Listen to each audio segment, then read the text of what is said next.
नमस्कार दोस्तों, आइए सुनते हैं आचार्य चतुरसेन शास्त्री की लिखी कहानी शराबी की बात। जहांगीर अलमस्त बादशाह थे। ऊंच नीच का कोई भेद उनमें न था। शराब और सुंदरी ही उनका व्यसन था। उनकी खुश मिजाजी की एक अच्छी दास्तान इस कहानी में है।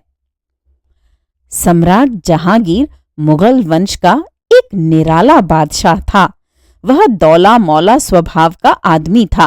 वह शराबी, अफीमची, अय्याश और निष्ठुर था, परंतु हद दर्जे का खुशमिजाज। उसे मजहब से चिढ़ थी।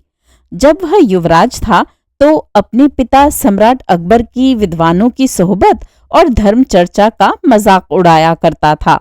उसे मौलवियों से बड़ी चिढ़ थी। रमजान के दिनों में बादशाह हाथियों पर बैठकर बाजार में निकला करता था। खाना हाथियों पर पकता रहता और बादशाह खाता जाता था।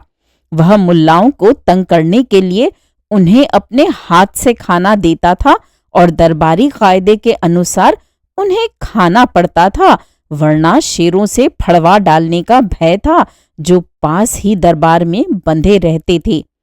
बादशाह बड़ा दाता था।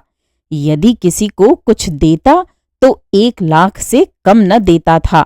वह बहुधा मौज में आकर खलीफा हारून अल रशीद की भांति वेश बदल कर रात में शहर में घूमा करता था। वह सब श्रेणियों के लोगों में जाता, उनके साथ खाता पीता, हंसी मजाक करता और कभी कभी बड़े मार्के के काम भी कर गुजरता था। सर्दी के दिन थे। बहुत कम लोग उस रात को बाहर निकलने का साहस कर सकते थे। वह आज की शानदार महानगरी दिल्ली न थी। पश्चिम की ओर लाहौरी दरवाजे तक छोटी छोटी बस्तियां थीं, बीच में बाग थे। शहर प्रायः उस स्थान पर खत्म हो जाता था जिसे इस समय फतेहपुरी कहते हैं और जो दिल्ली का सबसे ज्यादा गुलजार हिस्सा है। उस समय दिल्ली की सबसे शानदार इमारत लाल किला थी। तब के और अब के लाल किले में बहुत फर्क है। अब खाइयां भर दी गई हैं। जहां यमुना किले के चरण चूमती थी, वहां अब बेला रोड बन गई है। जहां आज संध्या समय गोरी बीवियां अभिसार किया करती हैं, उस समय किले की खाई में अगम जल भरा रहता था। खाई के पास एक बाग था, जिस स्थान पर अब कुछ वृक्षों के नीचे साइसों के कुछ तबेले बन गए हैं। किले की लाल रंग की दीवार के सामने वह बाग अत्यंत शोभनीय प्रतीत होता था। उसमें बहुत सी जातियों के फूल बूटे थे। इसी के सामने चौक सादुल्ला खां था, जिसे आज चांदनी चौक कहते हैं। इसी के सामने किले का दरवाजा था, जिस पर संगीन चौकी पहरा पड़ा रहता था। ये पहरेदार ऐसे वैसे नहीं, बड़े बड़े अमीर उमरा होते थे। इसके बाद ही बड़ा मैदान था, जो आज भी परेड का मैदान कहलाता है। यहाँ मीर बख्शी बड़े बड़े नए नए घोड़ों का मुलाहिजा किया करता था और अच्छे मजबूत घोड़ों की रान पर शाही या अमीरों के निशान कर दिया करता था।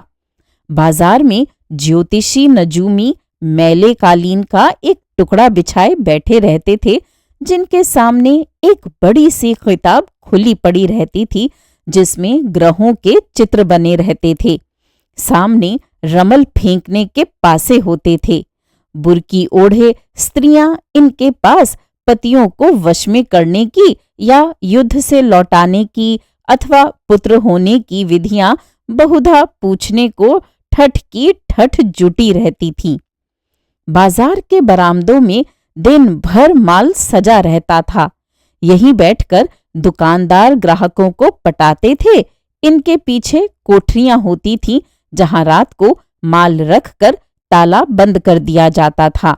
ऊपर उन व्यापारियों के रहने के मकान होते थे, परंतु बाजार को छोड़कर शेष मकान बहुधा कच्चे घास फूस के ही होते थे। ऐसी ही उस समय की दिल्ली नगरी थी। आधी रात बीत रही थी। बाजार में सन्नाटा था। बादशाह सलामत और उनके साले तथा वजीरे आजम आसफ अली चुपचाप एक गली में मकानों की परछाई में चल रहे थे। एक मकान में शोरगुल होता देख बादशाह ने पूछा, आसफ, यहाँ क्या है?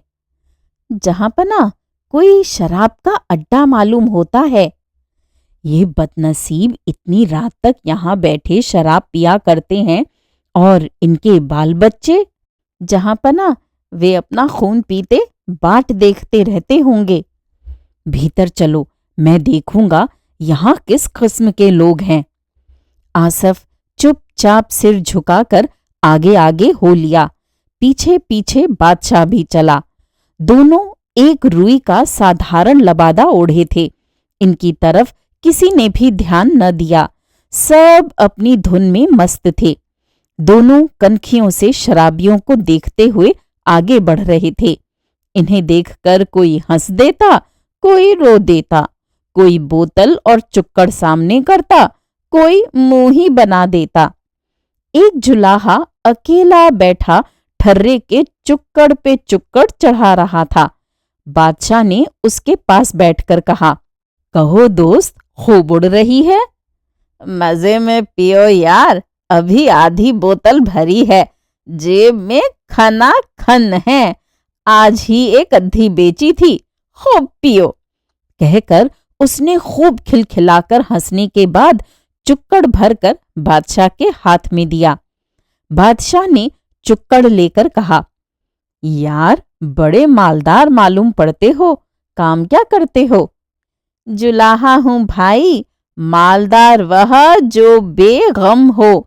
मनहूस मक्खी चूस कितना ही मालदार हो तो क्या, यहाँ तो यार दिन भर कमाना, रात को उड़ाना।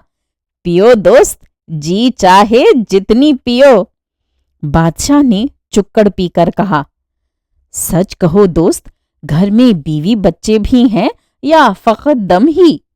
जुलाहा जोर से हंसा, फिर बोला, बीवी बच्चे तो बाप के भी नहीं थे यार, यहाँ तो जोरू न जाता, अल्लाह मियाँ से नाता।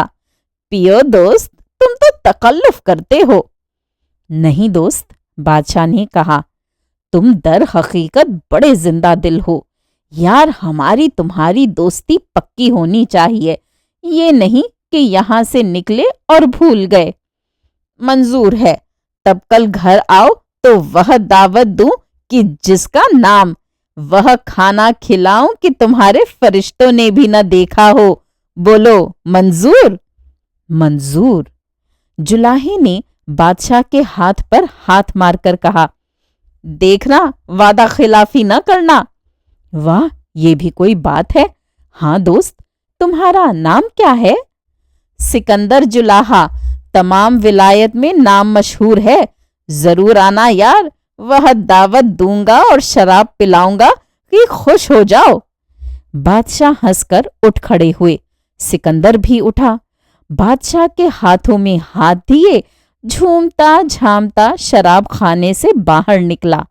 चलती बार उसने फिर बादशाह की पीठ पर धौल जमा कर कहा, देखना यार, दगा न करना। बादशाह ने फिर वचन दिया और दोनों दो ओर रवाना हुए। तीसरा पहर था। सिकंदर सिरकी के नीचे ताना बाना बुनने की तैयारी में जमीन में कीलें गाड़ रहा था कि उस तंग गली में बादशाह की सवारी घुसी। गली भर में दौड़ धूप मच गई। लोग घर से बाहर निकलकर खड़े हो गए। सवार, प्यादे, हाथी और बरकंदाजों से गली भर गई। नकीब जोर से आवाजें लगाने लगे। आसब बरदार चिल्लाकर रास्ता साफ करने लगे। बादशाह हाथी पर था। सेवक गण दाएं बाएं थे।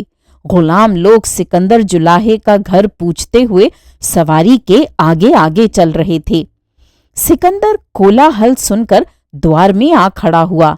उसकी कमर में तहमत बंधा था। बदन पर एक रुई की मिर्जई थी। हाथ में हथौड़ी थी।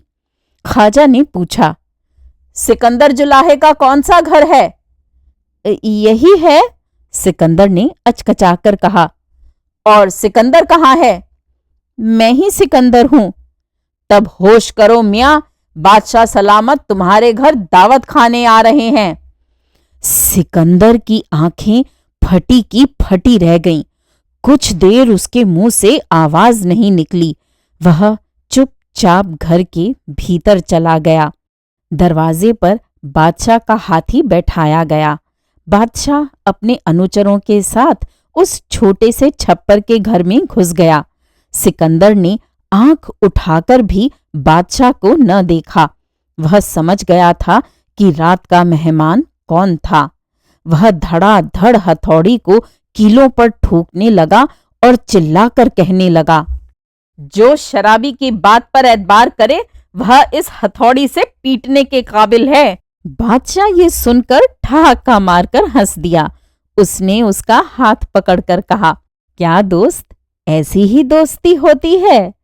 खास खिदमतगारों ने आनन फानन में फर्शकालीन बिछा दिए, मसनद सजा दिए, चंदोवे तान दिए। बादशाह के इशारे से सिकंदर को जड़ाऊ दरबारी पोशाक पहना दी गई और बादशाह उसे बगल में लेकर मसनद पर जा बैठा। खानसामा ने शाही दस्तरखान चुना। दोनों दोस्त खाने और बढ़ बढ़कर सिराजी की बोतलें खाली करने लगे। बादशाह मौज में था।